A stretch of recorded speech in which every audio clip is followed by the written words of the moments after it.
الله أكبر الله أكبر الله أكبر الله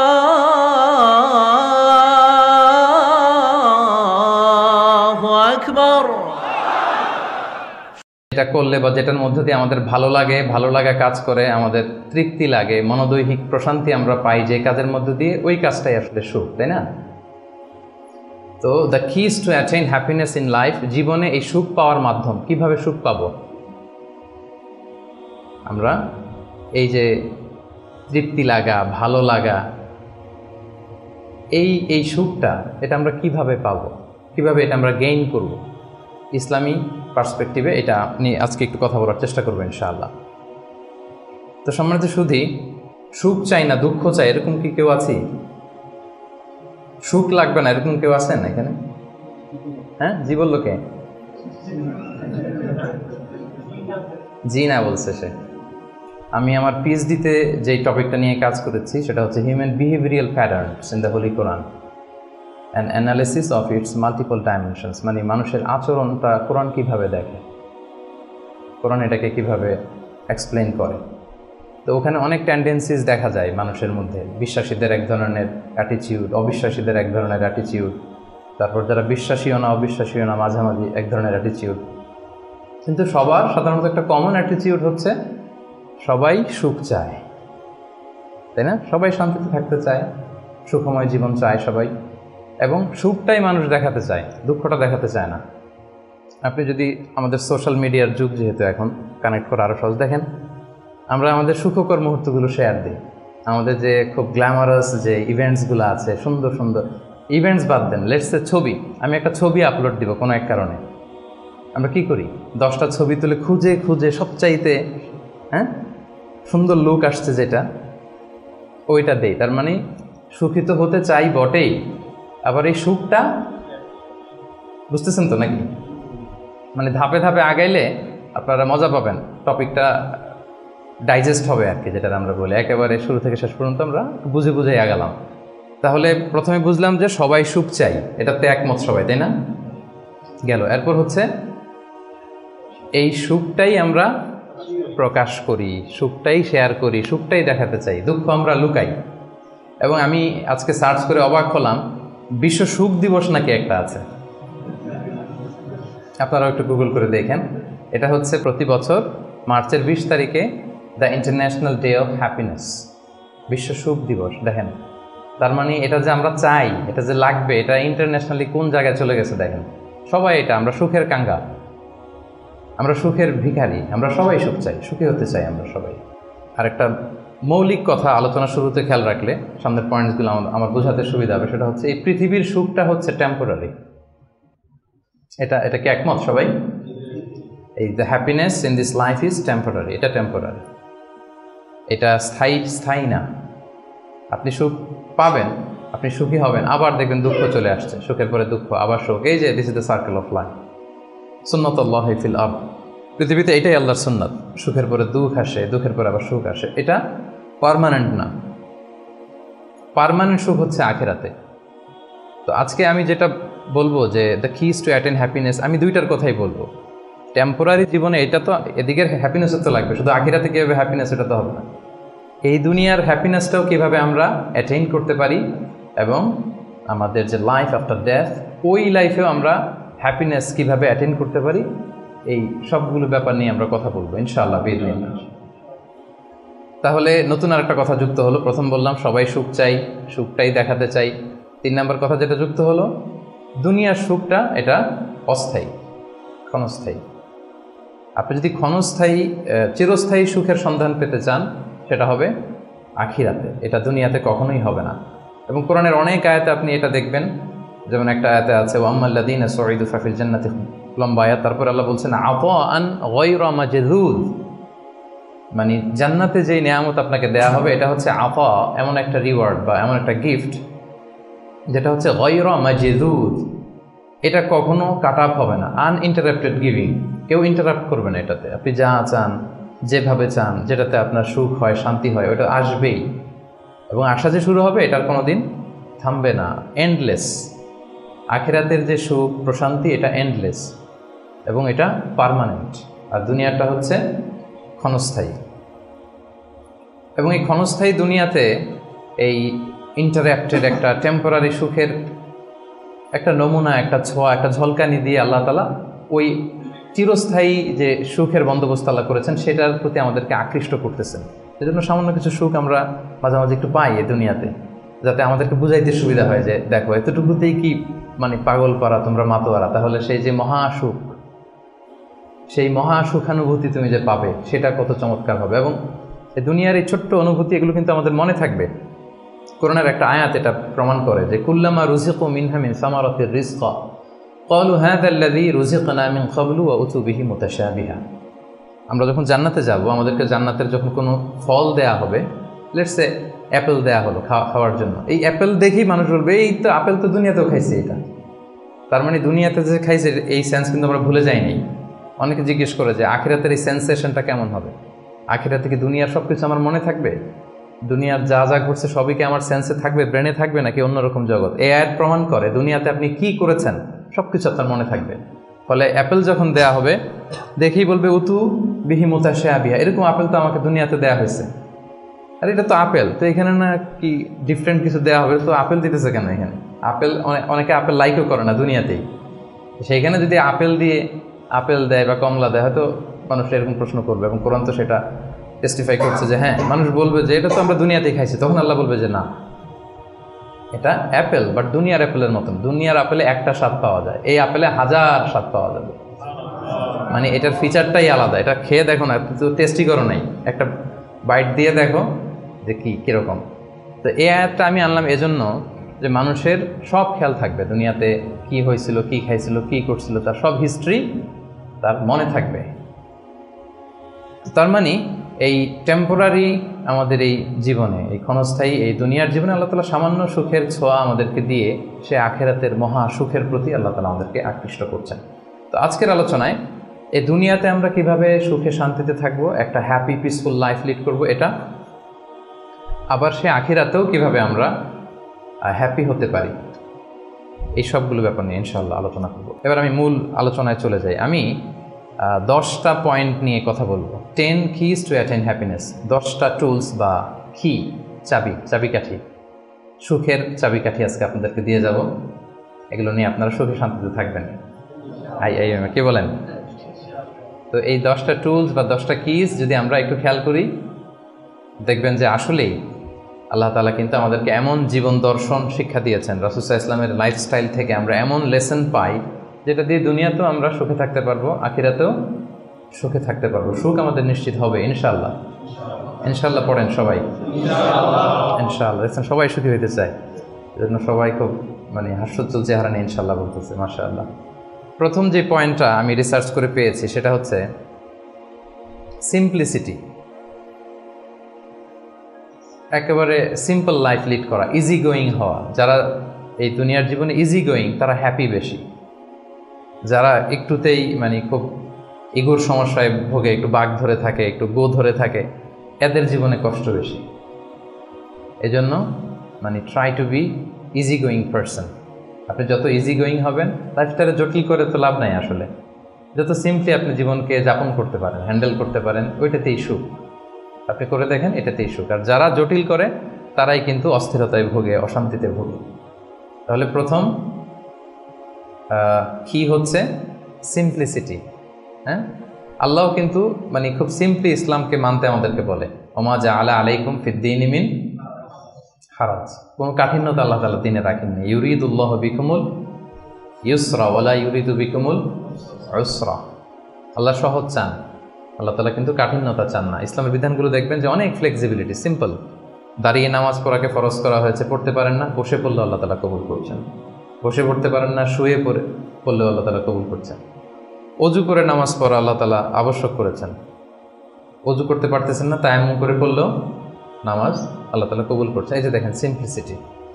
এবং রাসূল সাল্লাল্লাহু আলাইহি ওয়াসাল্লামের লাইফ লিডিং সিস্টেমে যদি আপনি দেখেন, ওনার অ্যাটিটিউডটা কেমন ছিল, উনি কীভাবে ওনার জীবনযাপন করতেন, ওখানেও দেখবেন যে রাসূল সাল্লাল্লাহু আলাইহি ওয়াসাল্লাম খুবই সিম্পল লাইফ লিড করতেন। তো বলার অপেক্ষা রাখে না, কি বলেন? রাসূল ইসলামের সিরাত যারা পড়েছেন, ছোট্ট একটা উদাহরণ দেই। সহিহ মুসলিমের একটা হাদিস অনেকে শুনেছেন, আম্মা জান আয়েশা রাদিয়াল্লাহু তাআলা আনহা বর্ণনা করেন যে রাসূল ইসলামের অ্যাটিটিউডটা কত সিম্পল ছিল, কত সিম্পলি তিনি লাইফ লিড করতেন। দেখেন, তিনি বর্ণনা করেন যে রাসূল ইসলাম সকালবেলা যখন আসতেন, স্ত্রীদের ঘরে তো ফজরের সালাতের পরে আসতেন, তাই না? ফজরের সালাতের পর রাসূল ইসলাম লম্বা সময় মুসাল্লায় বসে থাকতেন। সালাম ফিরানোর পরে সাহাবাদের দিকে মুখ ফিরিয়ে বসতেন, লম্বা সময় তাসবিহ পড়তেন, ইশরাকের সালাত পড়তেন। এরপর সাহাবাদের সাথে কিছু পার্সোনাল কারো কোনো কোশ্চেন থাকলে ওটার আনসার করতেন। বিশেষ করে রাতে কেউ স্বপ্ন দেখলে ওটার ব্যাখ্যা করতেন রাসূল ইসলাম। রাসূল ইসলাম বলতেন, যেহেতু ফজর জাস্ট ঘুম থেকে উঠে আসছে, এখনই তো স্বপ্নের ব্যাখ্যা দিতে হবে। তো রাসূল ইসলাম বলতেন যে হাল রাআ আহাদুম মিনকুম আল বারিহাতা আর-রুইয়া, গত রাতে কেউ স্বপ্ন দেখছো নাকি? তো সাহাবারা কেউ যদি স্বপ্ন দেখে থাকতেন বলতেন যে আমি তো এটা দেখেছি, আমি ওটা দেখেছি। রাসূল ইসলাম নিজের স্বপ্ন আবার বলতেন। রাসূল ইসলামের স্বপ্ন আবু বকর রাদিয়াল্লাহু তাআলা আনহু ব্যাখ্যা করে দিতেন। নবীদের মধ্যে সবচাইতে ভালো স্বপ্নের ব্যাখ্যা করতে জানতেন ইউসুফ আলাইহিস সালাম, ইয়াকুব আলাইহিস সালাম, এবং নিঃসন্দেহে আল্লাহ রাসূল সাল্লাল্লাহু আলাইহি ওয়াসাল্লাম।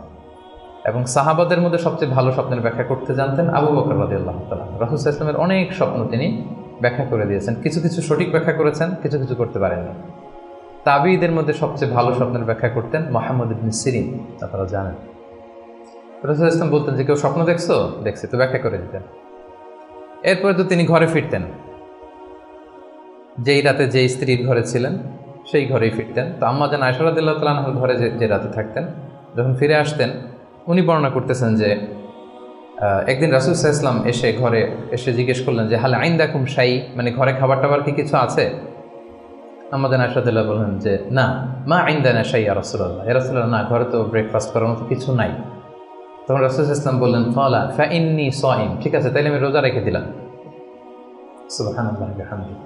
এটা সিম্পলিসিটির একটা উদাহরণ। দেখেন, ঘরে খাবার আছে আয়েশা, না খাবার নাই, তখন খাবারের বন্দোবস্ত করাতে তো খারাপ কিছু না, করা যায়। বা বলতে পারতেন যে ফাতেমার ঘরে দেখো না কিছু আছে কিনা, বা পাশে সাউদার ঘরে কিছু পাওয়া যায় কিনা, বা আমি একটু আনসারিদের বাসায় যেয়ে দেখি কিছু একটা ম্যানেজ করা যায় কিনা।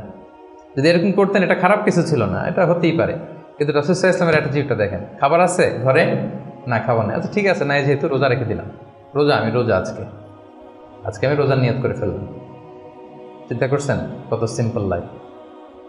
তো এইভাবে আপনি যদি এক পয়েন্টে, তো আমরা অনেক লম্বা চোরা কথা বলবো না, খুবই সিম্পল ওনার লাইফ লিডিং সিস্টেম ছিল। His lifestyle was so simple but yet so special.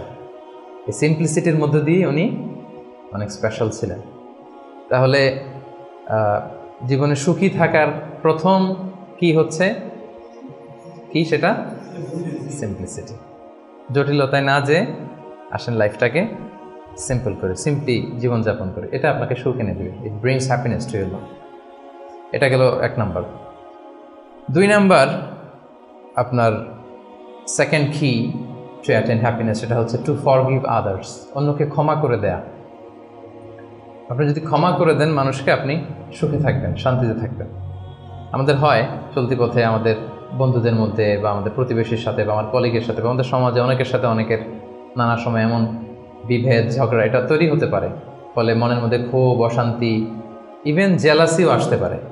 কিন্তু এটা যদি আপনি কারোর প্রতি যদি রাগ, ক্ষোভ এটা পুষে রাখেন, ইট বার্নস ইউর সেলফ ইনসাইড, এটা ভিতরে আপনারা জ্বালাবে।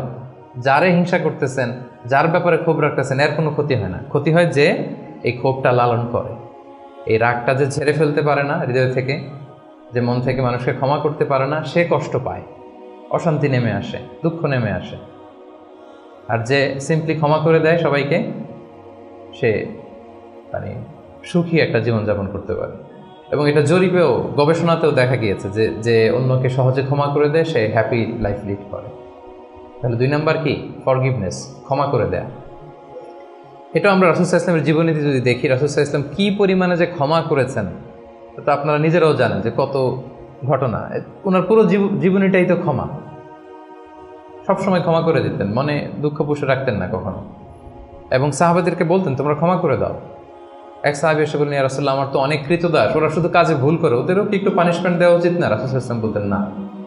তো কি করবো? ক্ষমা করে দাও। কয়বার করবো? বলে প্রতিদিন কমপক্ষে 70 বার। যতবার তুমি আল্লাহর কাছে ক্ষমা চাইবে ততবার ক্ষমা করবে।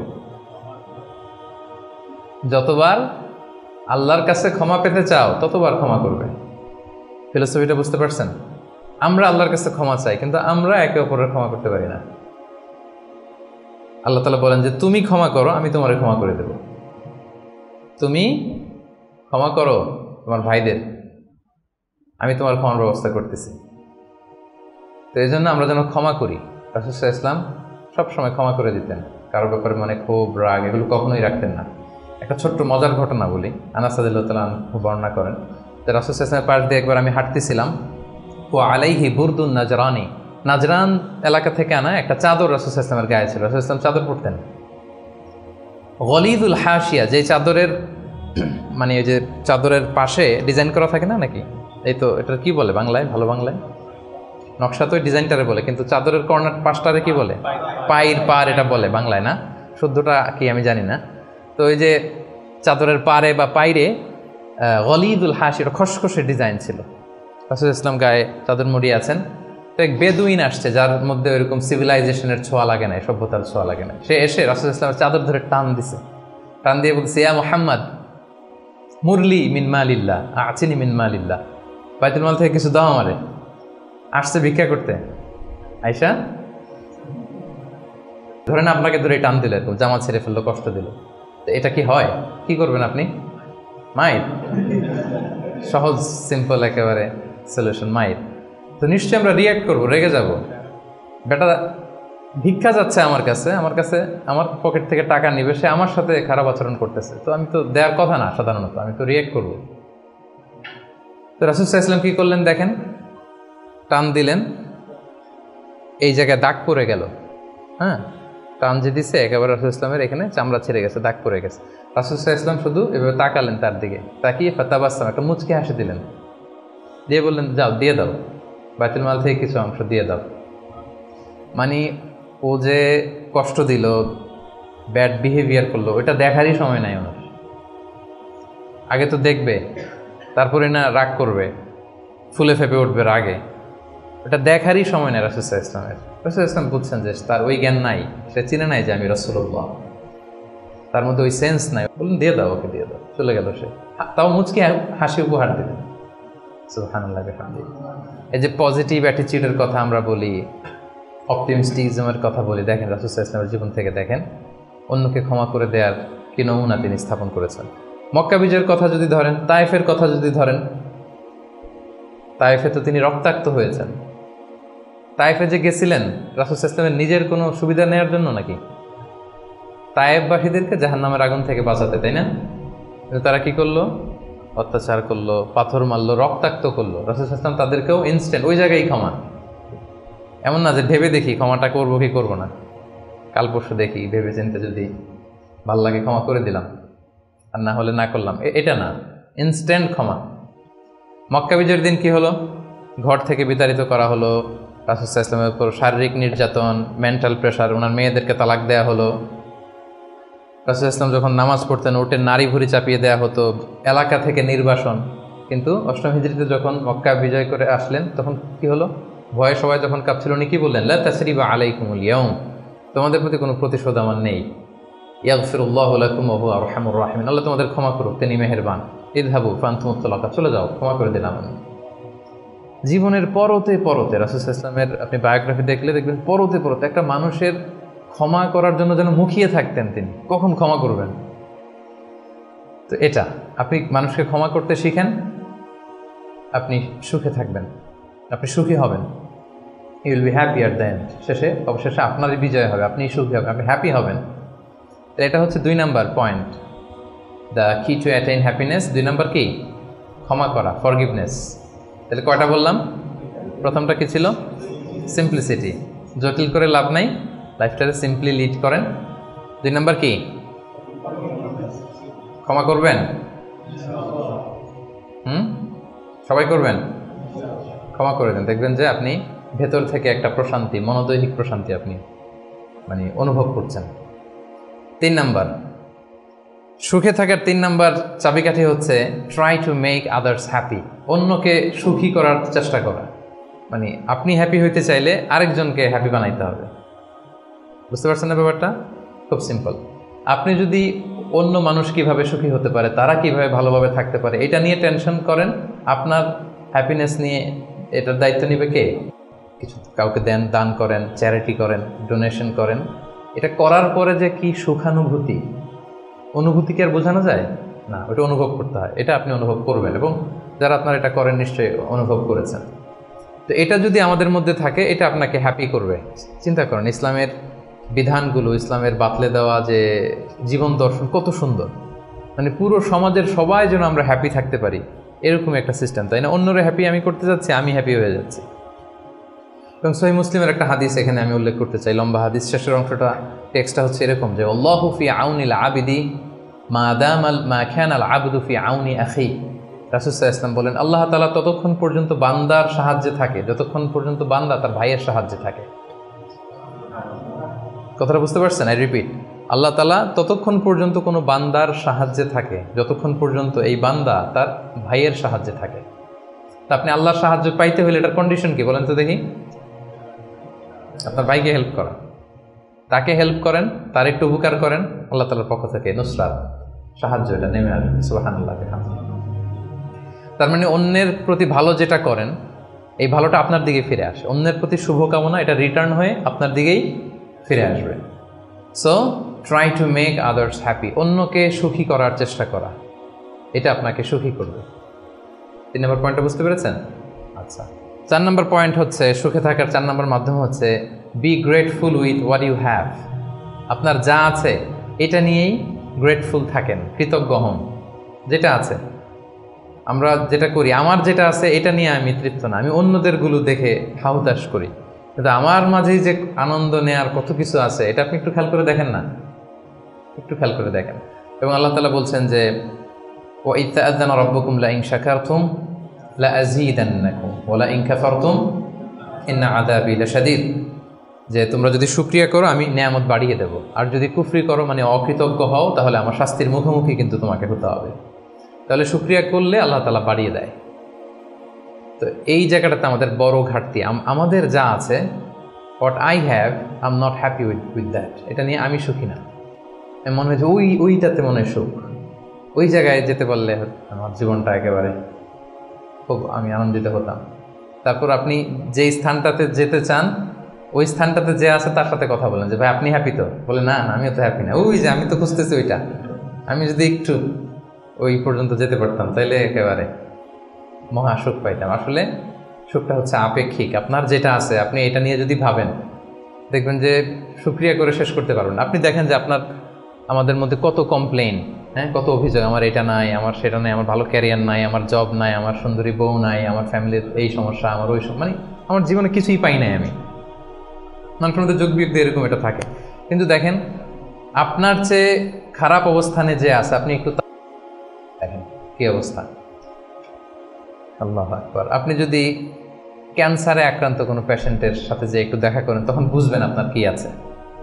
2-3 বার কেমোথেরাপি দেওয়া হয়েছে, চুলগুলো দাড়িগুলো পরে একটা ফ্যাকাশে চেহারা হয়ে গেছে। ওরে যদি যে জিজ্ঞেস করেন ভাই তুমি কি চাও, বলবে আমি শুধু বাঁচতে চাই। কি চাই? আপনি কি চান?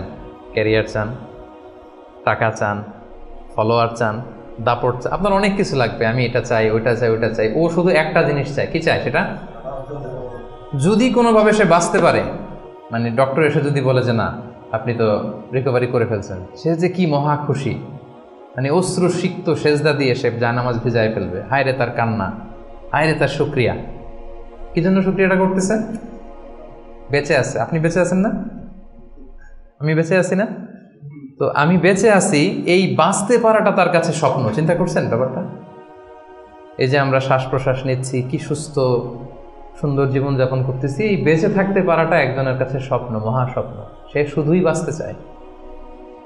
তো আমরা সুখ আসলে এদিকে সেদিকে খুঁজে বেড়াই। আমার মধ্যে যে আল্লাহ তাআলা সুখের কত টুলস দিয়েছেন, কত মাধ্যম দিয়েছেন, শুকরগুজার হওয়ার মতো কত নেয়ামত আল্লাহ তাআলা দিয়েছেন, সেটা আমরা চোখে দেখি না।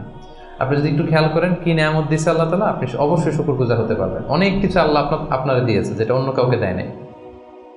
অনেক কিছু আপনার মধ্যে আছে। তো এগুলোর জন্য আমাদের মানে গ্র্যাটিটিউড শো করতে হবে আল্লাহ তাআলার কাছে, যে আল্লাহ শুকর, আলহামদুলিল্লাহ তুমি অনেক ভালো রেখেছো, অনেক ভালো আছে, আলহামদুলিল্লাহ। এই শুকরিয়া করার মেন্টালিটি যদি ডেভেলপ করেন, দেখবেন যে আপনি মহাসুখী। আপনার মধ্যে সুখানুভূতি, মনোদৈহিক প্রশান্তি, শান্তি এটা নেমে আসবে। আর যখনই দেখবেন যে আপনার উপরে যে আছে, যেমন রাসূলুল্লাহ সাল্লাল্লাহু আলাইহি ওয়াসাল্লাম বলছে যে উনজুরু ইলা মান হুয়া আসফালা মিন, তোমার চেয়ে খারাপ পজিশনে আছে তার দিকে একটু তাকাও, তাইলেই শুকরিয়া করতে পারবা। তোমার চেয়ে উপরে যে আছে তার দিকে তাকিও না। এটা এমন না যে আপনি নিজেকে ডেভেলপ করার চেষ্টা করবেন না, করবেন, কিন্তু আপনি ওর দিকে তাকায় আমার এটা হলো না, আমি পারলাম না, এটা আসবে। কিন্তু আপনি যদি নিচের দিকে তাকান তাহলে বুঝবেন যে আল্লাহ তাআলা আপনাকে কত ভালো রেখেছে। তো এই জন্য সুখী হওয়ার 4 নম্বর মাধ্যম হচ্ছে be grateful with what you have. যা আমার আছে এটা নিয়ে যেন আমি শুকরগুজার হই। আমি যেন বেশি বেশি পড়ি আলহামদুলিল্লাহ। বেশি বেশি কি পড়বেন? পড়তে পারবেন তো? নাকি আলহামদুলিল্লাহ বলার মতো জীবনে কিছুই ঘটে নাই আপনার? হ্যাঁ, এরকম কেউ আছেন যে না আমি কি নিয়ে আলহামদুলিল্লাহ বলি, আমার তো আলহামদুলিল্লাহ বলার মতো এরকম কিছুই খুঁজে পাচ্ছি না আমি? এরকম কেউ আছেন? হ্যাঁ, না, আলহামদুলিল্লাহ বলার মতো অনেক কিছু আল্লাহ তাআলা দিয়েছে। খুঁজে দেখেন, সুখে থাকবার মতো, আলহামদুলিল্লাহ বলার মতো অনেক কিছু আমাদের জীবনে আছে প্রিয় ভাইয়েরা। তো 4টা গেল। 5 নাম্বার আমরা চলে যাই এবার। 5 নাম্বার হচ্ছে অনেকটা কাছাকাছি আগেরটার, অ্যাভয়েডিং কম্প্যারিজনস, তুলনা না করা। আমরা অনেক সময় নিজেকে অন্যদের সাথে তুলনা করতে যে অশান্তিতে ভুগি, এটা কিন্তু হয়। কম্প্যারিজন করলেই অশান্তি নেমে আসে। এটা খেয়াল রাখবেন যে আল্লাহ তাআলা এই পৃথিবীতে আপনাকে একজন unique, a very unique person হিসেবে পাঠিয়েছেন। প্রতিটি মানুষ অনন্য এই পৃথিবীতে, প্রত্যেকটা মানুষ, কারোর সাথে কারো তুলনা হবে না। সো আপনি যদি দেখেন যে না ওর তো সফলতা বেশি, ওর তো এটা বেশি, ওর এটা হয়ে যায়, এটা হচ্ছে আপনার একটা হাইলাইটেড রিল। ফেসবুকে একটা নতুন রিল বের করছে না, এইটার সাথে কম্পেয়ার করলে হবে না। ইংরেজিতে একটা কি যেন বলে যে the grass is always green out of the fence, মানে বাইরে থেকে বাগানের ঘাস খুব সবুজ লাগে, কিন্তু বাগানে যে বসে দেখবেন না ওদিকে তো হলুদ হলুদ ঘাস আছে, মরা ঘাস, লাল ঘাস, এইটা সেইটা, কিন্তু বাইরে থেকে গল্ফ মাঠ দেখলে কেমন লাগে? ওরে আল্লাহ এত গ্রিন। গল্ফ মাঠে যে বইটা দেখেন যে কি খসখসে রুক্ষ, কিরকম, আরো কিছু ঘাস আছে, সুন্দর না? অসুন্দরটা কাছে গেলে দেখা যায়, দূর থেকে আপনি বুঝবেন না। তো আপনি যাদের গ্ল্যামারাস লাইফ দেখে আপনি হাহুতাশ করেন, বুক চাপড়ান, এটা হচ্ছে হাইলাইটেড রিল ফেসবুকের, মানে ওইটাই তার মূল লাইফ না। হ্যাঁ, that is not the total picture. কারণ শুরুতেই তো বলছি, দেই কোনটা আমরা ফেসবুকে? কথা বলেন, স্পেশাল ইভেন্টগুলো দেই আমরা। আমার দুঃখের ওটা তো আমি লুকাই, আমরা লুকাই, ওটা তো আমরা দেখাই না। সো অন্যের হাইলাইটেড রিল দেখে যেন হাহুতাশ না করেন। আপনি একজন অনন্য মানুষ, আল্লাহ তাআলা আপনার মধ্যেও এমন কিছু ক্যাপাসিটি, ক্যাপাবিলিটি দিয়েছে, এটা দিয়ে আপনি বিশ্ব জয় করতে পারেন আপনি। সো আপনি অন্যের সাথে কম্পেয়ার করবেন, আপনি নিজেকে ডেভেলপ করবেন, মানে compete with your self instead of others. অন্যের সাথে কম্পিট না করে নিজেকে try to B the best version of your self in every single day. প্রতিদিন আপনি ট্রাই করে নিজেকে আপনার মানে শ্রেষ্ঠ ভার্সনে পরিণত করেন, নিজের সাথে নিজে কম্পিট করেন। কিন্তু তুলনা করতে গেলে অশান্তিতে ভুগবেন যে ওর তো এত টাকা স্যালারি, ওর তো এত এত অ্যাচিভমেন্ট, আমার তো নাই, ওর এইটা আমার নাই। এভাবে কম্পেয়ার করতে গেলে আপনি দুঃখী হবেন, অস্থিরতায় ভুগবেন। এই জন্য এই কম্পেয়ারটা করা যাবে না। এবং রাসূল সাল্লাল্লাহু আলাইহি ওয়াসাল্লামকে আল্লাহ তাআলা দেখেন কি চমৎকার করে কোরআনের নির্দেশ দিয়েছেন সূরা তাহার ভেতরে, ওয়ালা তামুদ্দান্না আইনাইকা ইলা মা মাত্তা'না বিহি আজওয়াজাম মিনহুম যাহরাতাল হায়াতিদ দুনিয়া লিনাফতিনাহুম বিহি। মানে নবী হে, কাফিরদের এক দলকে আমি দুনিয়াতে দাপট দিয়েছি, ক্ষমতা দিয়েছি, ধন সম্পদ ঐশ্বর্য দিয়েছি, ওই দিকে যেন আপনার চোখ না যায়। আল্লাহ তাআলা কাকে বলতেছেন? রাসূলুল্লাহ সাল্লাল্লাহু আলাইহি ওয়াসাল্লামকে বলতেছেন যে কাফেরদের মধ্যে থেকে একদলকে আমি অনেক ধন সম্পদ দাপট অনেক কিছু দিয়েছি, আপনি ওইটা দেখে মন খারাপ করেন না, মানে কম্পেয়ার করতে যায় না, আমার এটা নাই, আপনারা যে আমি কত কিছু দিয়েছি, আপনাকে তো নেয়ামত দিয়ে আমি ধন্য করে ফেলেছি। তো রাসূল সাল্লাল্লাহু আলাইহি ওয়াসাল্লামকে আল্লাহ তাআলা এই নির্দেশনা দিয়েছেন। আরেকটা আয়াত শোনাই, সূরাতুল গাফিরে বলছেন, সূরাতুল মুমিন যেটা, ফালা ইয়াগরুরকা তাকাল্লুবুহুম ফিল বিলাদ। নবী হে, কাফিররা এই দুনিয়াতে বড় বড় সফর করে, বিশাল ক্যারাভান নিয়ে যায়, অনেক লাভ করে নিয়ে আসে, এটা সেটা, তাদের জীবনের এই চাকচিক্য দেখে এটা দেখে এটা যেন আপনাকে ধোকায় না ফেলে দেয়। আপনি এটার সাথে নিজেকে কম্পেয়ার করবেন না, আপনি নিজের সেলফ ডেভেলপমেন্টের চেষ্টা করবেন, আপনার রোলটা আপনি প্লে করবেন, প্রপার সময়ে প্রপার রেসপন্সটা আপনি করবেন, কিন্তু আপনার সাথে আপনি আরেকজনকে কম্পেয়ার করবেন না। এই কম্পেয়ার করার কারণে আমাদের সমাজে, আমাদের জীবনে অনেক অশান্তি তৈরি হয়। এই কম্প্যারিজনটাতে কিন্তু ক্ষতি। এই পয়েন্টটা বুঝতে পারছেন? কম্প্যারিজন করবেন না, কারণ প্রত্যেকে আমরা অনন্য একজন মানুষ। অ্যাভয়েডিং কম্প্যারিজনস, আপনি যখনই এই তুলনা বাদ দিবেন দেখবেন যে আপনি হ্যাপি। তুলনা করলেই, কারণ নিচের দিকে তো আর তুলনা করবেন না, করবেন কোথায়? এইটা নাই, ওইটা নাই, আমার এইটা হইল না, আমার সাথে কেন হয়, আমার কেন এত দুঃখ, এই কম্পারিজন যখন করবেন অস্থিরতা আসবে। এই পয়েন্টটা ক্লিয়ার? আচ্ছা, মাশাআল্লাহ, 5টা চলে গেল। 6 নাম্বার, এটা খুব ইন্টারেস্টিং। 6 নাম্বার পয়েন্ট যেটা আমি লিখেছি সেটা হচ্ছে পিস অফ মাইন্ড। এই যে শুরুতে কে যেন সংজ্ঞায় বললো যে মনের সুখ, তো এই যে মনের সুখটাই আসল সুখ আমরা যে বাংলায় বলি, এই পয়েন্টটা হচ্ছে এটাই, মনের সুখই আসল সুখ। আপনার মন, আপনার হৃদয়টা, আপনার হার্ট, আপনার সোল, এইটা মানে পিস অফ মাইন্ড আছে কিনা এটা আপনি খেয়াল করবেন। বাহ্যিক অনেক জিনিস আপনার মানে চোখ ধাঁধানো মনে হতে পারে, ওইটা কিন্তু আসলে সুখ না। সুখ আসলে কোথায়? হৃদয়ের সুখটা, মনের সুখটাই আসল সুখ। আপনি দেখবেন যে অনেক অনেক সম্পদশালী, অনেক টাকার মালিক, অনেক নেম ফেম, কিন্তু ফ্যামিলিতে সুখ নেই, ঘরের ভেতরে তার অশান্তি, এরকম আছে না অনেক? আসলে কি সে সুখী? টাকা পয়সার তো শেষ নাই, মিলিয়নিয়ার, বিলিয়নিয়ার, মাল্টি বিলিয়নিয়ার, বিশাল বিজনেস ম্যাগনেট, কিন্তু ঘরে স্ত্রীর সাথে ভালো সম্পর্ক নাই, ছেলে মেয়ে কথা শোনে নাই, তো অহরহ এখনকার সময়। তা আসলে কি সে হ্যাপি? কি বলেন? চিত্তে শান্তি নাই, মনে সুখ নাই, মনের সুখ আসল সুখ। অনেক টাকার মালিক, ঘরে 8-10টা কাজের লোক, কয়েকটা বাবুর্চি, কিন্তু খেয়ে হজম করতে পারে না। আছে এরকম প্রবলেম অনেকের? বলেন তো, যার ডাইজেস্টের সমস্যা, ডাইজেস্ট হয় না, তার কত কষ্ট।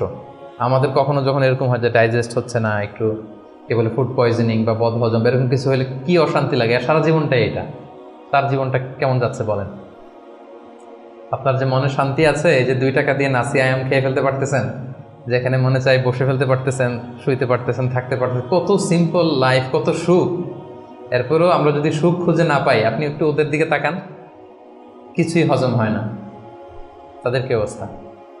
ঘরে শান্তি নাই, ফ্যামিলিতে শান্তি নাই।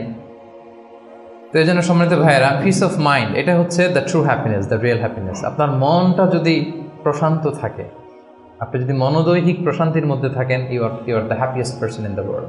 আপনি সুখী, মহাসুখী, আপনি মহাসুখী। ইউআই থেকে বের হলে বুঝবেন দুনিয়াটা কেমন। এখানে আমরাও তো ছাত্র জীবন কাটিয়েছি একটা সময়, সুবহানাল্লাহ। পারিবারিক জীবনে যাবেন, ক্যারিয়ার লাইফে যাবেন, বিজনেসে যাবেন, ব্যবসা যাবেন, দিনকে দিন জটিলতার মধ্যে আপনি আসবেন। এখন যে কত হ্যাপি লাইফ লিড করতেছেন আপনি কল্পনা করতে পারবেন না। এর জন্য শুকরগুজার হতে হবে। তো তাই বলে কি এখন টাকা পয়সা সম্পদ এগুলোর দরকার নাই? বাড়ি ঘর বাবুর্চি এগুলো দরকার নাই যেগুলো বলতেছিলাম না? দরকার আছে। আমি বুঝাতে চাচ্ছি যে ওগুলোই আসল সুখের সন্ধান দেয় না। আসল সুখ কিসের সুখ? মনের সুখ। সবাই বলেন আসল সুখ মনের সুখ। পার্থিব জীবনের এই ব্যাপারগুলো যে লাগে এটাও ইসলাম বলে। যেমন রাসূল সাল্লাল্লাহু আলাইহি ওয়াসাল্লাম একটা চমৎকার হাদিস, সহিহ হাদিস, এটা আমি একটু করে শেয়ার করি। রাসূল সাল্লাল্লাহু আলাইহি ওয়াসাল্লাম বলেছেন যে আরবাউম মিনাস সাআদা, 4টা হচ্ছে মানে সুখী হওয়ার মাধ্যম বা সৌভাগ্যশীল হওয়ার মাধ্যম। যার 4টা আছে সে সাঈদ, আর যার 4টা নাই সে শাকী। সাঈদ মানে কি? সুখী বা সৌভাগ্যশীল, আর শাকী মানে দুঃখী বা দুর্ভাগা।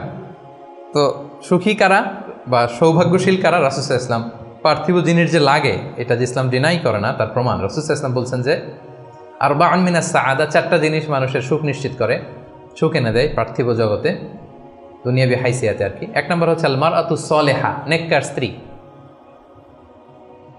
এটা কিন্তু আপনার জীবনকে সুখময় করার একটা বড় মাধ্যম। 2 নম্বর হচ্ছে আল মাসকানুল ওয়াসিআ, প্রশস্ত বাসভবন। কি বলেন? খুব যদি চিপা চাপা হয় এটা তো ওখানে চলাফেরা করে মজা হবে না, স্বাভাবিক। কিন্তু যদি একটা চমৎকার বাসভবন হয়, অনেক স্পেশাস, এটা আসলেই সুখ স্বাচ্ছন্দ্যের একটা ব্যাপার, মানে দুনিয়াবি দিক থেকে। 3 নম্বর হচ্ছে ওয়াল জারুস সালেহ, ভালো প্রতিবেশী, গুড নেইবার। কি বলেন? আরবিতে কি বলে? উতলুবুল জার ক্বাবলাদ দার, বাড়ি কেনার আগে আগে প্রতিবেশী দেখে নাও, আরবি ভাষা একটা প্রবাদ। আর 4 নম্বর হচ্ছে ওয়াল মারকাবুল হানি, মানে হচ্ছে লিটারালি হচ্ছে সুইট রাইডিং, ভালো একটা আরোহণ। এটা বর্তমানে গাড়ি হইতে পারে, একটা সুন্দর চমৎকার গাড়ি, ভালো ব্র্যান্ডের গাড়ি, মার্সিডিজ না হইতে পারে। তারপর রাসূল সাল্লাল্লাহু আলাইহি ওয়াসাল্লাম টেস্টিফাই করছে আপনার এটা নেগেটিভলি নেওয়ার সুযোগ নাই। হ্যাঁ, এটা দুনিয়াবি দিক থেকে তো অবশ্যই একটা সুখের মাধ্যম, মার্সিডিজ ব্র্যান্ড হতে পারে। অথবা রাসূল সাল্লাল্লাহু আলাইহি ওয়াসাল্লামের সময় ছিল যে কোনো আরোহণ, ভালো ঘোড়া, তেজস্বী ঘোড়া, উট, হ্যাঁ, এগুলো। তাহলে এই চারটা হচ্ছে আরবা মিনাস সাআদা। এই চারটা জিনিস পার্থিব জগতের সুখ এনে দেয়, মানুষকে সৌভাগ্যশীল বানায়। তার মানে ইসলাম এটা নিষেধ করে নাই। কিন্তু দ্য পয়েন্ট ইজ হেয়ার, রাসূল সাল্লাল্লাহু আলাইহি ওয়াসাল্লামের জীবনে কয়টা ছিল বলেন? এই চারটার মধ্যে থেকে রাসূল সাল্লাল্লাহু আলাইহি ওয়াসাল্লামের জীবনে আসলে কয়টা ছিল? শুধু এক নম্বরটাই ছিল। যদি আপনি মানে একেবারে সঠিকভাবে চিন্তা করে দেখেন, এই চারটা জিনিস থাকলে যে জীবনটা খুব স্মুথ হয়, রাসূল সাল্লাল্লাহু আলাইহি ওয়াসাল্লাম বলছেন কথা ঠিক, কিন্তু ওনার কয়টা ছিল? একটাই ভালো মতো ছিল। সেটা কি? নেককার স্ত্রী, আল মারআতুস সালিহা, এটা ছিল। 2 নম্বরে আসেন আল মাসকানুল ওয়াসি, তো মোটেও ছিল না। রাসূল সাল্লাল্লাহু আলাইহি ওয়াসাল্লামের ঘরের সাইজ জানেন তো না? এখন মক্কা মদিনায় গেলে বিভিন্ন মাআরেদ হয়, ওখানে দেখা যায় যে কত মিটার বাই কত মিটার, খুবই ছোট একটা রুম। আম্মা জান আয়েশা রাদিয়াল্লাহু তাআলা আনহার ঘরের সাইজটা যদি বলি, খুবই ছোট। এই অল্প কিছু জিনিস রাখতে পারে, একটা জাজিম রাখতে পারে, কয়েকটা জিনিস ঝুলায় রাখতে পারে, আর 2 জন থাকতে পারে কোনো রকম। এটা ছিল ওনার বাসভবন। এটা কি আল মাসকানুল ওয়াসি হইছে? পান নাই উনি এটা। এরপর একটা আসেন ওয়াল জারুস সালেহ, ভালো প্রতিবেশী পাইছেন, কাছাকাছি ধরলে পাইছেন, পাশে ফাতেমার ঘর, দিকে স্ত্রীদের ঘর। কিন্তু আপনি যদি বিগার সেন্সে চিন্তা করেন, কারা থাকতো আশেপাশে? এদিকে তো না, আবুল আহাব তো মক্কার কথা, লেটসে মদিনার কথাই যদি আমরা বলি, আপনার কারা থাকতো? মুনাফিকদের একটা দল তো থাকতোই, আর 3 দিকে জিউস, ইহুদিরা, বনু কাইনুকা, বনু নাদির, বনু কুরাইজা। এরা কি করছে রাসূল সাল্লাল্লাহু আলাইহি ওয়াসাল্লামের সাথে? মানে ট্রেচারির যত ধরন হইতে পারে, বিট্রে করার যত ওয়ে হতে পারে, সবগুলো করেছে। একটা রাত শান্তিতে ঘুমাইতে পারে না এদের কারণে। এটা কবে পর্যন্ত? 5ম হিজরির আগ পর্যন্ত ঘুমাতে পারে নাই। বনু এই কুরাইজাকে যখন করলেন, এক্সাইল করলেন, তারপর থেকে অনেকটা এই জিউসদের ঝামেলা থেকে উনি মুক্ত হয়েছেন। তাহলে চিন্তা করেন, এটাও ছিল না।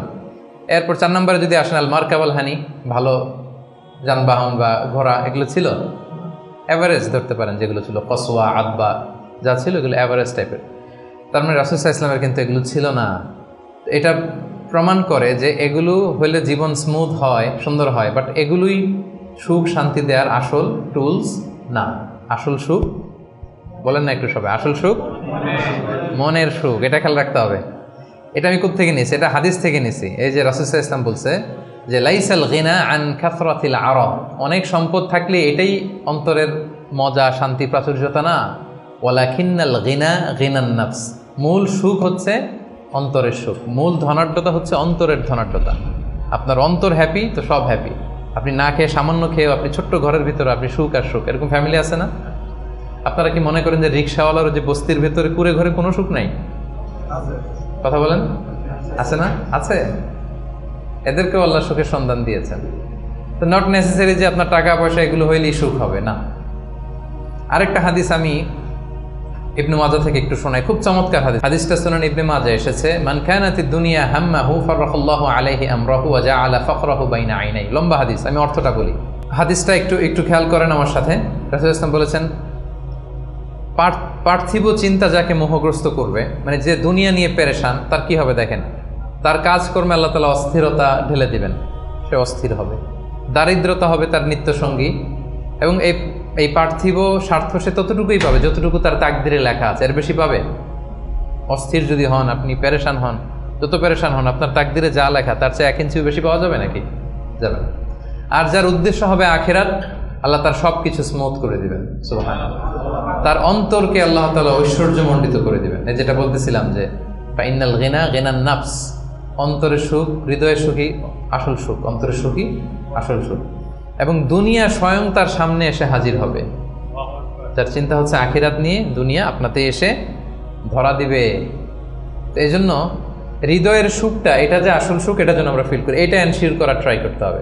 আপনি এইটা না করে অন্যদিকে যদি বেশি ছুটেন, আপনার অস্থিরতা কমবে না। এটা আপনাকে দুঃখী বানাবে, অসুখী বানাবে, অস্থির বানাবে, আপনার সুখ কেড়ে নেবে জীবন থেকে।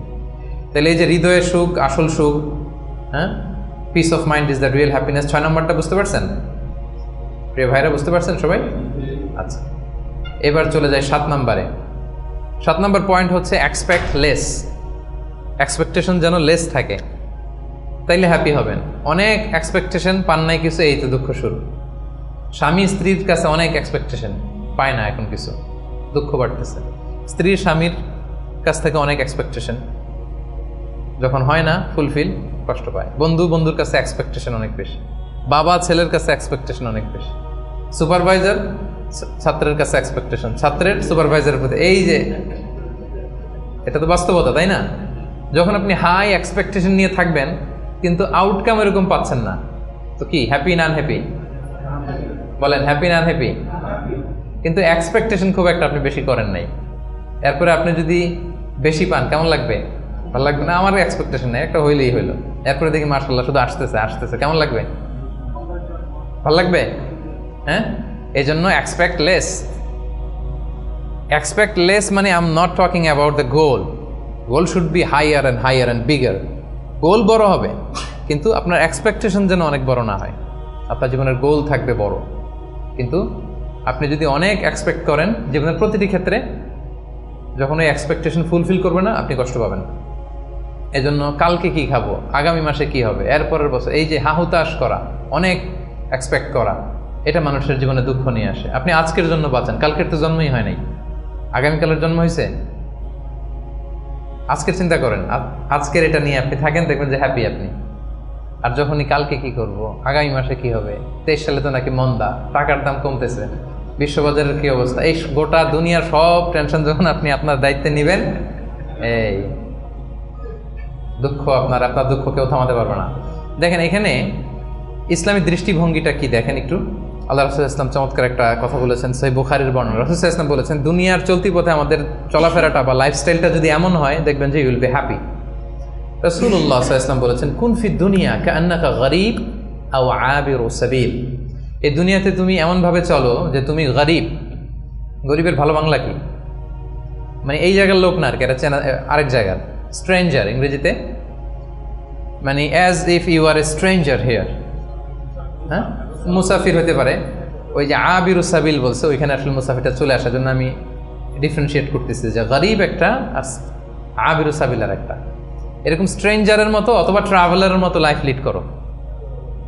দেখেন হাদিসটা খেয়াল করে শুনতে হবে, তাহলে বুঝতে পারবেন অন্তর্নিহিত যে উদ্দেশ্যটা। এই দুনিয়াতে এমনভাবে চলো as if you are a stranger in this দুনিয়া or you are a traveller. আচ্ছা, এবার আমাকে উত্তর দেন। লেটস সে আপনার পেনাঙে যাইতে হবে, পেনাঙের ফ্লাইট ধরেন যে KLI 2 থেকে 2টায়, দুপুর 2টায়, যে শোনেন যে 3 ঘন্টা ডিলে। কয় ঘন্টা? তা এখন 3 ঘন্টা যেহেতু ডিলে, তাহলে একটা ইজি চেয়ার কিনে নেই এয়ারপোর্টে, কি বলেন? একজন করলো কি, ইজি চেয়ার একটা কিনে নিল। এরপর ধরেন যে অনেক খাবার দাবার ওখানে কিনে নিল, এরপর ওখানে একটা এটা কিনলো সেটা কিনলো, মানে ওখানে একটা খাট কিনে নিল, এটা কিনে নিল। বিশাল এয়ারপোর্টের মধ্যে সে বিশাল আয়োজন করতেছে 3 ঘন্টা এনজয় করার জন্য। কোনো পাগলও কি এমনটা করে? কেন করে না? কারণ আবিরু সাবিল, সে তো ট্রাভেলার। 3 ঘন্টা তো কোনো রকম সুরাউতে যায় একটু নামাজ পড়তে পড়তে, অথবা একটু কোরআন তেলাওয়াত করতে করতে, অথবা ক্ষুধা লাগলে একটু KFC-তে ঢুকে একটু ফ্রেঞ্চ ফ্রাইস খাইতে খাইতে তো চলে যাবে, কি বলেন? এভাবেই তো আমরা কাটাই। আমরা ফ্লাইট ডিলে হলে কি করেন বলেন? 3 ঘন্টা ফ্লাইট ডিলে হয়েছে, এয়ারপোর্টে কি করেন? কিছু জরুরি ফোন কল আছে, সেরে নেই নাকি? একটু পত্রিকায় ঢুমারি, কি কি নিউজ আজকে দেশে বিদেশের একটু দেখি, তারপরে একটু নামাজ পড়ে নেই বা একটু অজু করে নেই, একটু ওয়াশরুম সেরে নেই, ক্ষুধা লাগলে একটু মেনু খেয়ে নেই বা এটা একটু করে নেই। এইভাবে আমরা সাধারণত আমাদের ফ্লাইট ডিলে হলে টাইম পাস করি। তো এখন রাসূল ইসলাম বলছেন, এই দুনিয়ার পুরো জীবনটাই আসলে তো এটা তো একটা ট্রানজিশন পিরিয়ড। আমরা মানে আমাদের ভাবনাতেই ওইটা আনি না যে আমাদের বিশাল এক জগৎ, আমাদের বিশাল এক ব্যবস্থাপনা ওখানে পড়ে আছে, ওইটার ওইভাবে ফিল করি না। বলি, পড়ি, শুনি, কিন্তু ফিলিংসটা ওইভাবে আসে না। মানে এমনভাবে এই দুনিয়াতে আষ্টে পৃষ্ঠে দুনিয়া কেন্দ্রিক আমাদের এমন ভাবনা। একটা মজার ঘটনা বলি। নূহ আলাইহিস সালামের সময়ে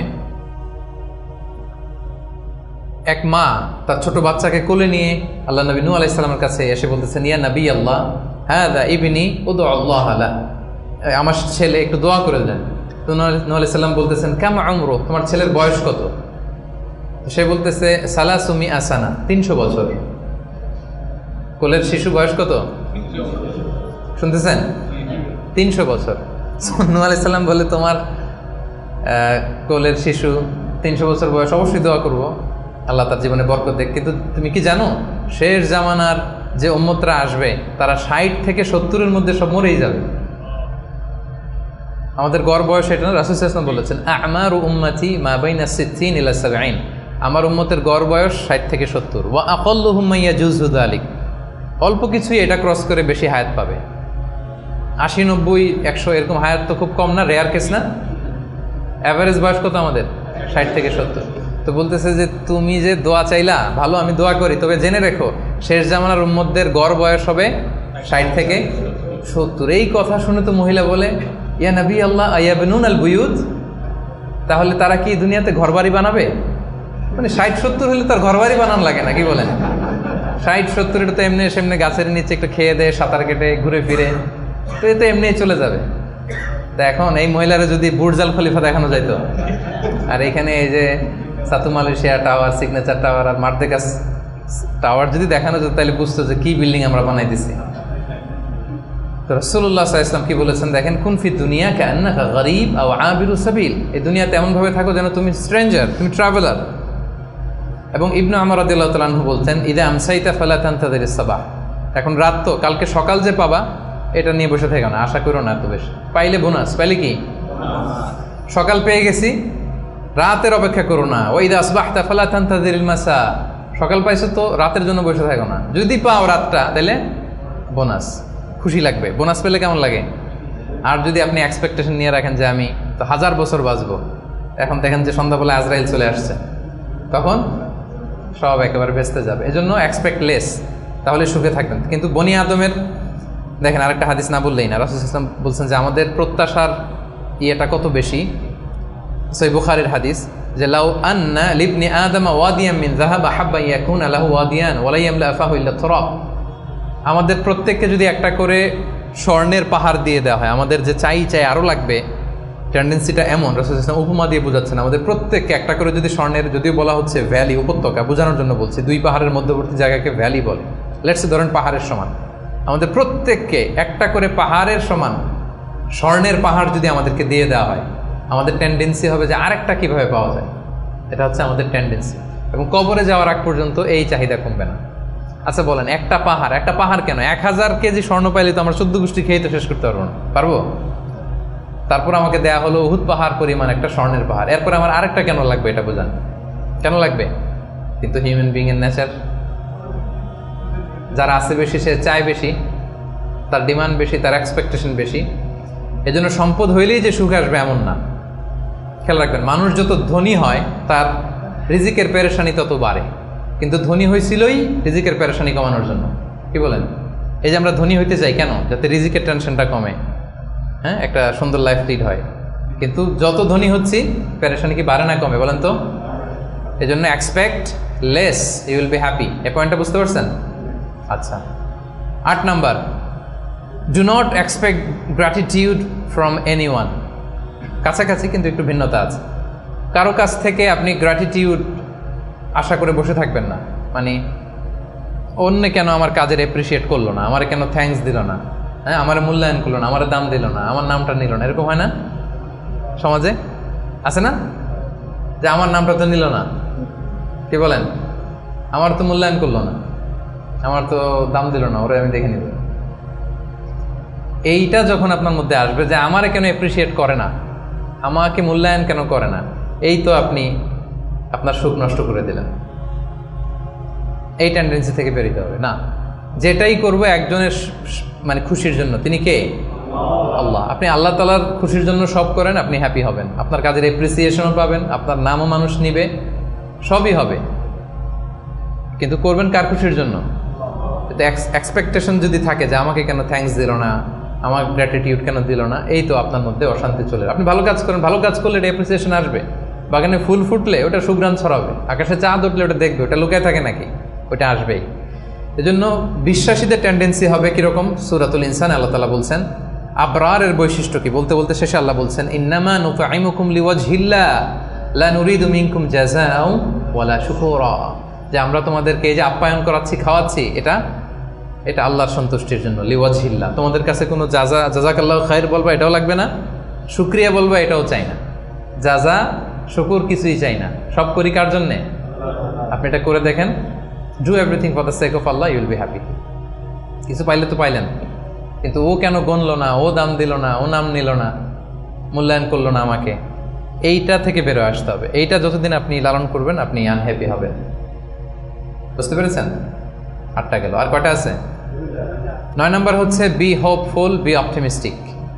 আশাবাদী হইতে হবে। বিশ্বাসীরা সবসময় আশাবাদী হয়। শয়তানের মিশন হচ্ছে আমাদেরকে হতাশ বানানো। শয়তানের মিশন কি?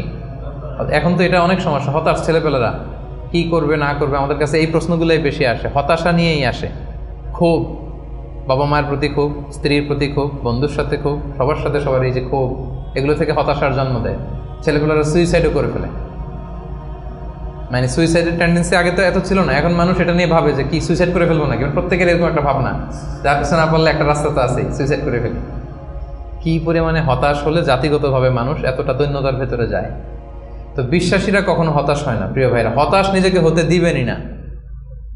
চলে যান লাঙ্কাবি, ঘুরে আসেন। চলে যান KLCC, ঘুরে আসেন। ওই যে ওয়াটার ডান্সিং আসেন, দেখে আসেন একদিন সন্ধ্যা, যেইটা ভালো লাগে ওটা করেন। হতাশ হইতে দিবেন না মনকে, পারা যাবে না। হতাশ হলেই বিপদ, হতাশা থেকেই সব ঝামেলার জন্ম। এবং শয়তানের বড় মিশন হচ্ছে বিশ্বাসীদেরকে হতাশ বানানো। আর এই কোরআনের মিশন হচ্ছে আমাদেরকে আশাবাদী বানানো। এটা আশা জাগা নিয়ে একটা বই, আপনি পড়ে দেখেন, এই কোরআনের কথা শুনে দেখেন, শুধু আশা আর আশা, মানে হতাশ হইতেই দিবে না, শুধু মানে এনার্জি আপনার অপটিমিস্টিক বানাইই ছাড়বে। আপনি কোরআনের কয়েকটা আয়াতকে আমি রেফার করি। লা তাহজান ইন্নাল্লাহা মা'ানা, লা তাহজান, never be sad, never be frustrated, Allah is with us, Allah আমাদের সাথে আছে। আবু বকর রাদিয়াল্লাহু তাআলা আনহু সেই গারে সাউরে তিনি ভয় পাচ্ছিলেন, উদ্বিগ্ন। রাসূলুল্লাহ সাল্লাল্লাহু আলাইহি ওয়াসাল্লাম বললেন, ভয় নাই, আমাদের সাথে কে আছে? আমরা গুহার ভিতরে দুইজন না, এখানে তিনজন, তুমি আমি দুইজন, আরেকজন কে? আল্লাহ। দেখছেন আমাদের পাওয়ারের জায়গাটা কোথায়? সবসময় এটা ফিল করবেন যে আল্লাহ আমার সাথে আছে, আল্লাহ আমার একা ছেড়ে দেয় নাই, উনি আমার বড় গার্ডিয়ান। এরপরে সূরা ইউসুফ আল্লাহ বলেছেন, লা তাইয়াসু মির রাহিল্লাহ, আল্লাহর রহমত থেকে নিরাশ হবে না। ইন্নাহু লা ইয়াইয়াসু মির রাহিল্লাহি ইল্লাল কওমুল কাফিরুন, কাফেররা ছাড়া কেউ আল্লাহর রহমত থেকে নিরাশ হয় না। কুল ইয়া ইবাদিয়াল্লাযিনা আসরাফু আলা আনফুসিহিম লা তাকনাতু মির রাহমাতিল্লাহ, আল্লাহর রহমত থেকে নিরাশ হয়ো না। ইন্নাল্লাহা ইয়াগফিরুদ দুনুবা জামিআ, আল্লাহ তুমি চোখের পানি ছেড়ে অশ্রুসিক্ত হৃদয় নিয়ে আল্লাহর কাছে চাও, আল্লাহ তোমাকে ক্ষমা করে দিবেন। তিনি তো ক্ষমা করার জন্য বসে আছেন। এভাবে আপনি দেখবেন যে আপনার যে কোনো মোমেন্টে আল্লাহর দরজা খোলা 24/7। সূরাতুল ইনশিরায় আল্লাহ বলছেন, ইন্নামা আল উসরি ইউসরা, কষ্টের পরেই কি আছে? স্বস্তি, সুখ। সুখের কথা শুনলে এনার্জি আসতেছে না, যে এখন কষ্ট যাচ্ছে আমার, কিছুদিন পরে কি আসতেছে? সুখ আসতেছে। এটাই নিয়ম। ওয়ালা তাহিনু ওয়ালা তাহজানু ওয়া আনতুমুল আ'লাউনা ইন কুনতুম মুমিনিন, আপনি বিপদে আছেন, আপনি অপ্রেসড, আল্লাহ বলতেছে চিন্তা নাই, টেনশন নাই, তুমি যদি মুমিন হও, বিশ্বাসী হও, বিজয় তোমার হবেই, বিজয় একদিন তোমার হবেই হবে। তো এই যে কোরআন আমাদেরকে এইভাবে মোটিভেশন দেয়, আমাদেরকে হোপফুল থাকতে বলে, অপটিমিস্টিক থাকতে বলে। এবং আপনি যদি খেয়াল করেন যে আমাদের হতাশ হওয়ার কোনো সুযোগ নাই, তো আমাদের, আপনি সুখে আছেন তো আপনি শুকরগুজার হবেন। আমরা সুখ আসলে, বুশরা, সাকসেস আসলে আমরা কি করি? আলহামদুলিল্লাহ। তাহলে আল্লাহ শুকুর করলাম, শুকুর করলে সওয়াব আছে না? আচ্ছা, এখন আমার বিপদ আসছে, পরীক্ষা, দুর্ঘটনায় পড়ছি, তখন আমরা সবর করব। কি করব? সবর একটা ইবাদত না?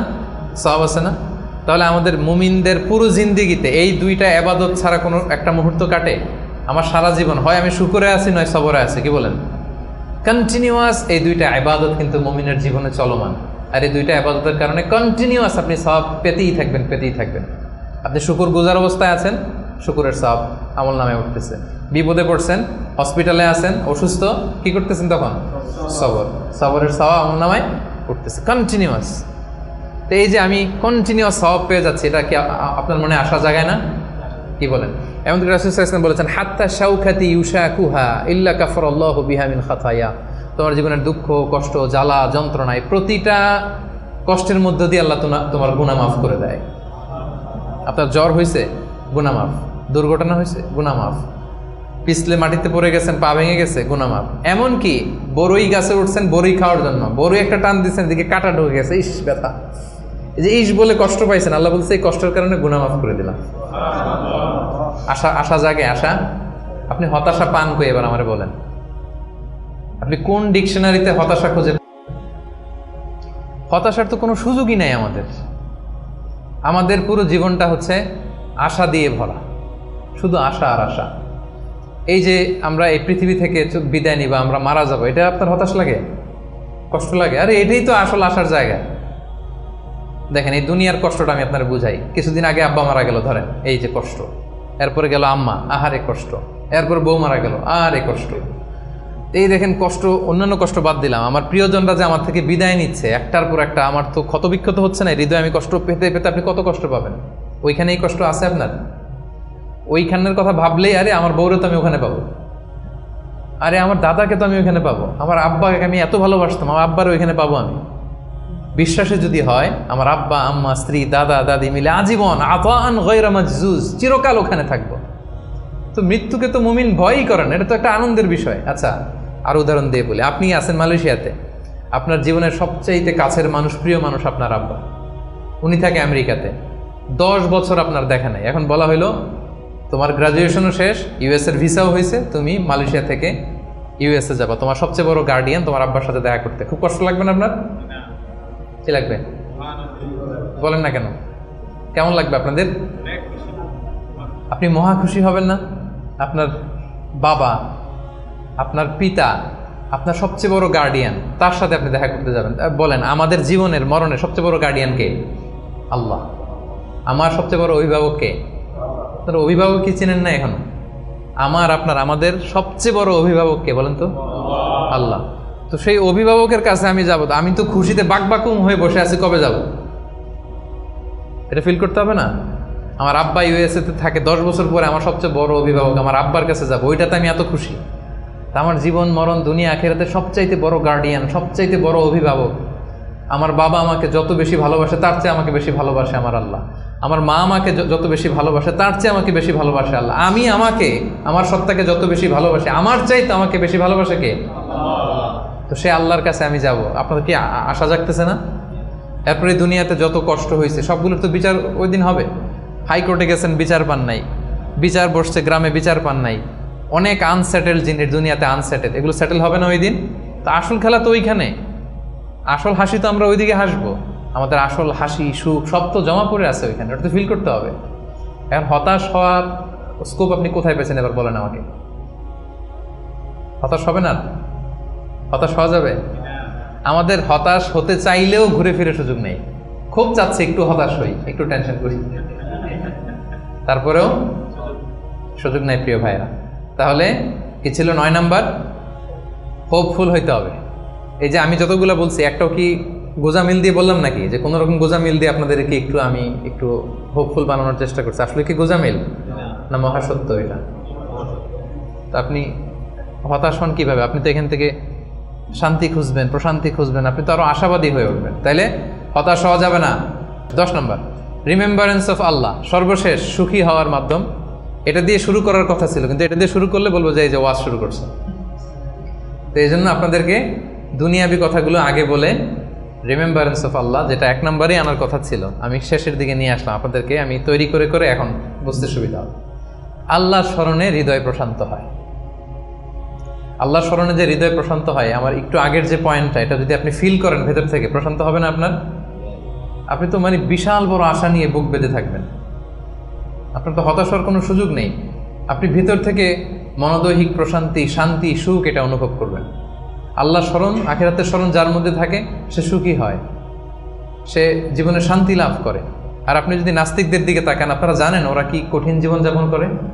বিশ্বাস করেন, টক শোতে অনেক বড় বড় কথা বলে, কিন্তু রাতের বেলা যখন মরণ নিয়ে চিন্তা করো দম বন্ধ হয়ে আসে। আমরা মরণ নিয়ে কথা বলে দম বন্ধ হয়ে আসে, তো বুক ভরা দম নিয়ে আমি তো খুশি, আমি তো আমার রবের কাছে যাচ্ছি, আমার মহা অভিভাবকের কাছে। আতান গায়রা মাজজুজ, এমন সুখ শান্তির সন্ধান আমি পাবো যেটা কাটাপ হবে না, কোনোদিন ছিনিয়ে নেওয়া হবে না, এটা চলবে তো চলবে মহাকাল। তো আল্লাহর স্মরণ, আখিরাতের স্মরণ আমাদেরকে খুব হোপ দেয়, আশা জাগায়, আশা জাগা নিয়ে। কিন্তু নাস্তিকদের কথা যদি চিন্তা করেন, ওদের জীবন মরণ নিয়ে যখন ভাবনা শুরু করে, ওদের দম বন্ধ হয়ে আসে, একটা সাফোকেটিং লাইফ ওরা লিড করে। এজন্য আল্লাহ তাআলা বলছেন আলা বিযিকরিল্লাহি তাতমাইন্নুল কুলুব। কেন আল্লাহর জিকিরে মানুষের অন্তর প্রশান্ত হয়? কেন? আমাদের হিউম্যান বিং এটা 2টা জিনিসের সমন্বয়, আমাদের দেহ, বডি আর সোল। আমরা যখন ক্লান্ত হই ঘুমালে সতেজ হই, ক্ষুধা লাগলে খেলে, ফুয়েল দিলে সতেজ হই। কিন্তু আমাদের রূহ, এটার খাবার কি? আমাদের যে আত্মা, এটা আখিরাতের স্মরণে, আল্লাহর স্মরণে এটা প্রাণবন্ত হয়, এটা সজীব হয়, এটা উজ্জীবিত হয়। এজন্য আল্লাহ তাআলার স্মরণে, আখিরাতের স্মরণে মানুষ উজ্জীবিত হয়, মানুষ প্রশান্ত হয়, সে হৃদয় থেকে একটা সুখানুভূতি সে ফিল করে, এটা রিয়েলাইজ করে। আর যারা এটা করে না, আল্লাহ কি বলছেন, ওয়ামান আ'রাদা আন যিকরি ফাইন্না লাহু মাঈশাতান দানকা, they will live a very suffocating life, very miserable life. আপনি যদি নাস্তিকদের দিকে তাকান, they are all the time long in dilemma, in confusion, they don't know how to go, how to proceed, মানে কি ভাববে, কোন দিকে যাবে, আসলে কি, যদি থাকে কিছু, এই যদি থাকের চিন্তায় ওরা একটা দম বন্ধ হওয়ার মতো যে পরিবেশ পরিস্থিতি, এরকম একটা লাইফ তারা লিড করে। আর যারা বিশ্বাসী, আল্লাহ বিশ্বাসী, আখিরাতে বিশ্বাসী, তারা এই পৃথিবীর জীবনে তো সুখী হবেই, আখিরাতে তারা মহাশান্তির সন্ধান পাবে। এবং যে আয়াতটি দিয়ে শুরু করেছিলাম সেটা দিয়ে শেষ করে আল্লাহ তাআলা বলছেন, মান আমিলা সালিহাম মিন যাকারিন আও উনসা ওয়া হুয়া মুমিন ফালানুহইয়ান্নাহু হায়াতান তাইয়্যিবা ওয়া লানাজজিয়ান্নাহুম আজরাহুম বিআহসানি মা কানু ইয়ামালুন। সৎ কর্ম সম্পাদনকারী কোনো মুমিন ব্যক্তি, নারী হোক পুরুষ হোক, যে আমি 10টা যা বললাম এটা সামহাও হয় ইমানের সাথে সম্পৃক্ত, নয় সৎকর্মের সাথে সম্পৃক্ত, এটা দুইটা যদি কেউ নিশ্চিত করে, আল্লাহ বলে ফালানুহইয়ান্নাহু হায়াতান তাইয়্যিবা, আমি গ্যারান্টি দিচ্ছি, আমি কমিটমেন্ট দিচ্ছি, আমার প্রোক্লেমেশন, আমার ডেক্লেয়ার, যে আমি তাদেরকে হায়াতে তাইয়্যিবা, আমরা বলি না আল্লাহ হায়াতে তাইয়্যিবা দান করুক আপনাকে, বলি না বাংলায়, হায়াতে তাইয়্যিবা মানে একটা পবিত্র জীবন, একটা সুখময় জীবন, একটা শান্তিময় জীবন আমি তাদেরকে দান করব। এজন্য আল্লাহ তাআলার স্মরণে মানুষের হৃদয় প্রশান্ত হয়। আল্লাহর স্মরণে, আখিরাতের স্মরণে যাদের হৃদয় প্রশান্ত হয়, এদের দুনিয়াতে যে কোনো কষ্ট নাই, সমস্যা নাই তা না, আছে অভাব অনটন আছে, দুর্ঘটনা আছে, কিন্তু এগুলো তাদেরকে উদ্বিগ্ন হতে দেয় না। কথা বুঝতে পেরেছেন? বিশ্বাসী সৎকর্ম পরায়ণশীল ব্যক্তিদের জীবনে কষ্ট আছে, দারিদ্রতা আছে, দুঃখ আছে, কিন্তু এটা তাদেরকে উদ্বিগ্ন বানায় না, এটা তাদেরকে অস্থির হতে দেয় না, অস্থির চিত্তের হয় না, তারা প্রশান্ত চিত্তের অধিকারী। আর আমরা শুরুতেই বলেছি যে অন্তরের সুখী বড় সুখ বা আসল সুখ। তো হৃদয়ের সুখটা তারা সবসময় অনুভব করে। আলা বিযিকরিল্লাহি তাতমাইন্নুল কুলুব, জেনে রাখো, সাবধান, আল্লাহ তাআলার স্মরণেই হৃদয় প্রশান্ত হয়। তো আমরা যেন আল্লাহ তাআলার স্মরণের মধ্য দিয়ে, আখিরাতের স্মরণের মধ্য দিয়ে এই পৃথিবীতে সুখী হতে পারি, প্রশান্ত চিত্তের অধিকারী হতে পারি। আল্লাহ তাআলা আমাদের সবাইকে কথাগুলো বোঝার, আমল করার তৌফিক দান করুন। আমি কি একটু করে 30 সেকেন্ডে একটু পয়েন্টগুলো আবার বলবো, কি কি বলেছিলাম। 1 নম্বর কি ছিল? সুখী সমৃদ্ধ জীবনের জন্য সিম্পলিসিটি, সিম্পল লাইফ লিড করা, ইজি গোয়িং হওয়া। 2 নম্বর ক্ষমা করে দেয়া, ক্ষমা করে দিবেন, এখান থেকে দেয়া যাবে ক্ষমা করে, ভুলে যান সব দুঃখ কষ্ট ক্ষোভ জ্বালা, ভুলে ক্ষমা করে দেন, দেখবেন যে একটা সুখ পাবেন। মাফ করে দেন না, একটু ক্ষমা করে দিয়ে দেখেন, আপনি সুখী হবেন। 3 নম্বরে try to make others happy, অন্যকে সুখী করার চেষ্টা করা, রাইট। 4 নম্বরে be grateful with what you have, যেটা আছে এটা নিয়ে আমি শুকরগুজার যেন হয়, এটা আমাকে সুখী বানাবে।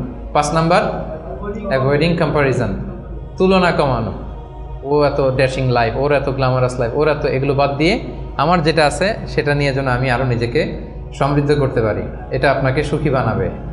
6 নম্বরে কি ছিল? Piece of mind. এটাই হচ্ছে, কিন্তু এটা হচ্ছে আজকে বলা যায় টেক অ্যাওয়ে মেসেজ। আজকের আলোচনার টেক অ্যাওয়ে মেসেজ কি? Piece of mind is the real happiness. মনের সুখী আসল সুখ। বলেন, মনের সুখী আসল সুখ। সো আপনার এই মনে সুখ পাচ্ছেন কিনা, এই সুখকে আপনি কখনো নষ্ট করবেন, এটাই আসল সুখ। আচ্ছা, 7 নম্বরে কি ছিল? এক্সপেকটেশন লেস, মানে এক্সপেক্ট লেস, অল্প প্রত্যাশা করা। বেশি প্রত্যাশা করলে না মিললে কষ্ট, আর অল্প প্রত্যাশা করছি পাইছি অনেক, তাহলে হ্যাপি। আচ্ছা, 8 নম্বরে do not expect gratitude from anyone, অন্যের থেকে গ্র্যাটিটিউড, শুকর, থ্যাংক ইউ, অ্যাপ্রিসিয়েশন, এগুলোর জন্য বসে না থাকা। আচ্ছা, 9 নম্বরে কি ছিল? বি হোপফুল, বি অপটিমিস্টিক, আশাবাদী হওয়া, নিরাশ হওয়া যাবে না। আর নিরাশ হওয়ার কোনো সুযোগই তো আজকে আমরা পেলাম না, অনেক ট্রাই করে, কি বলেন? সো নিরাশ মোটেও হওয়া যাবে না। আর 10 নম্বরে কি ছিল? রিমেম্বারেন্স অফ আল্লাহ, আলা বিযিকরিল্লাহি তাতমাইন্নুল কুলুব, আল্লাহর স্মরণের মধ্যে দিয়ে হৃদয় প্রশান্ত হয়। আল্লাহ তাআলা আমাদের সবাইকে একটা হ্যাপি, পিসফুল, মানে life with full of contentment, tranquility, একটা হ্যাপি অ্যান্ড পিসফুল লাইফ যেন আমরা লিড করতে পারি। আল্লাহ তাআলা আমাদের সবাইকে তৌফিক দান করুন। হাযা মা ইনদি ওয়াল ইলমু ইনদাল্লাহ, আলাইহি তাওয়াক্কালতু ওয়া ইলাইহি উনীব। আসসালামু আলাইকুম ওয়া রাহমাতুল্লাহি তাআলা ওয়া বারাকাতুহু।